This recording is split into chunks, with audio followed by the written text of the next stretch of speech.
صبر تقویٰ اور توکل کی بنیاد ہے۔ اصلاح قلب کے بغیر حج بیکار ہے۔ ہر خطا اور قصور کی جڑ دنیا کی محبت ہے۔ اے عالم، اپنے علم کو دنیا داروں کے پاس اٹھنے بیٹھنے سے میلا نہ کر۔ حرام کا مال کھانے سے دل مردہ ہو جاتا ہے۔ حیات کے دروازے کو جب تک کھلا ہے غنیمت جانو، وہ جلد ہی تم سے بند کیا جائے گا، اور نیکی کے کاموں کو جب تک تمہیں قدرت ہے غنیمت سمجھو۔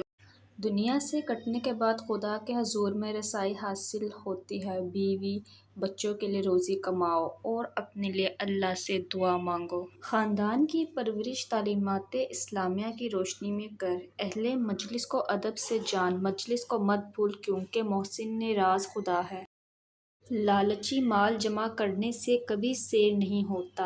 جتنا دنیا کو قریب کو روکو گے، فریب نفس میں مبتلا رہو گے۔ دنیا جہنم کے گھڑوں میں سے ایک گھڑا ہے۔ دعا کے وقت کسی گناہ یا اطاعت کا خیال دل میں لانے کے بجائے خدا کی رحمت پر نظر رکھنی چاہیے۔ انسانی زندگی کا سب سے بہتر مصروف یہ ہے کہ ہر وقت اپنے پیدا کرنے والے کی یاد میں محور ہے۔ ابلتے پانی میں انار کے چند دانے گھول کر پی لینے سے پیٹ کی چربی 6 دن میں 20 کلو پگھل جاتی ہے۔ موت کو یاد کرنے سے مصیبت کم ہو جاتی ہے۔ تکبر کرنے والے کا سر ہمیشہ نیچے ہی رہتا ہے۔